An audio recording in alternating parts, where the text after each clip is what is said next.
Hi friends, welcome to Bhavani Marripudi YouTube channel.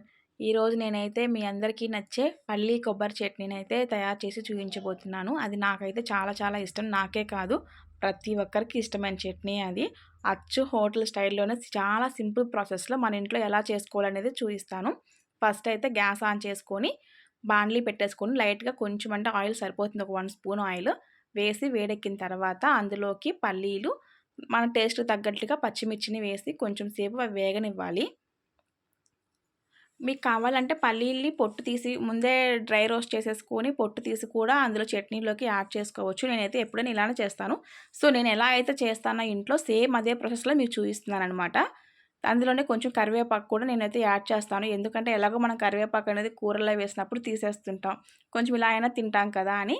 అవన్నీ కూడా వేగిన తర్వాత మనం అందులోనే పచ్చి కొబ్బరిని, కొంచెం అల్లాన్ని కూడా సన్నగా తరిగి పెట్టేసుకొని అల్లం ముక్కల్ని కూడా అందులో వేసుకొని యాడ్ చేసుకొని గ్యాస్ అనేది ఆఫ్ చేసేసేయాలి.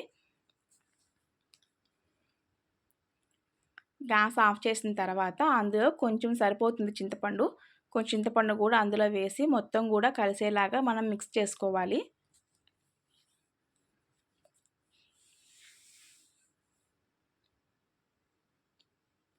అవన్నీ కూడా మొత్తం మిక్స్ చేసుకున్న తర్వాత వాటిని ఒక సపరేట్‌గా ఒక ప్లేట్‌లోకి అయితే తీసుకొని చల్లారనివ్వాలన్నమాట.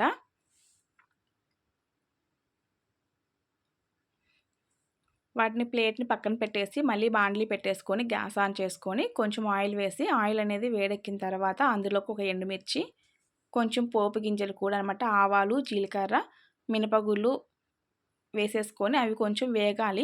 అవి గనక సరిగా వేగలేదు అంటే టేస్ట్ అనేది అసలు బాగోదు. అలాగని ఓవర్‌గా అవి వేగినా సరే, మాడిపోయినా సరే టేస్ట్ అనేది అసలు బాగోదు చట్నీకి.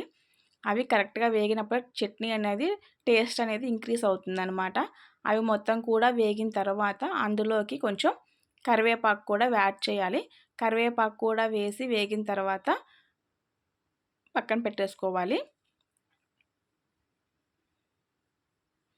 ఇలా వేగితే సరిపోతుందనమాట. ఇప్పుడు మనం తీసి పెట్టుకున్న వాటిని మిక్సీ జార్లో వేసేసి కొంచెం సాల్ట్, కొంచెం వాటర్ యాడ్ చేసేసి చట్నీ అనేది ప్రిపేర్ చేసుకొని ఆ పోపు అనేది అందులో కలిపేసుకోవడమే. నేను ఆ చట్నీలోకి ఏంటి అంటే దోసలు అనేది ప్రిపేర్ చేశాను. దోసలు మనకి క్రిస్పీగా మంచి టేస్ట్ రావాలి అంటే దోసల పిండికి మనం నానబెట్టుకుంటాం కదా, బియ్యము, పప్పు నానబెట్టుకునేటప్పుడే ఒక స్పూన్ అనేవి మెంతులు కూడా వేసుకుంటే దోసలు అనేవి టేస్టీగా వస్తాయి. కొంతమంది అటుకులు వేస్తుంటారు, బొరుగులు వేస్తుంటారు, కొంచెం రైస్ కూడా వేస్తుంటారు. అది ఎవరెవరి ఇష్టం వాళ్ళది. నేనైతే మాత్రం మెంతులు అనేవి యాడ్ చేస్తాను. టేస్ట్ చాలా అంటే చాలా బాగుంటాయి టేస్ట్ మాత్రం. ఓకే ఫ్రెండ్స్, నా వీడియోస్ మీకు నచ్చినట్లయితే లైక్ ఇవ్వండి, షేర్ చేయండి, కామెంట్ చేయండి. నా వీడియోస్ రెగ్యులర్గా ఫాలో అయ్యేవాళ్ళు తప్పకుండా లైక్ ఇస్తారని అనుకుంటున్నాను. Have a nice day. Okay friends, bye bye.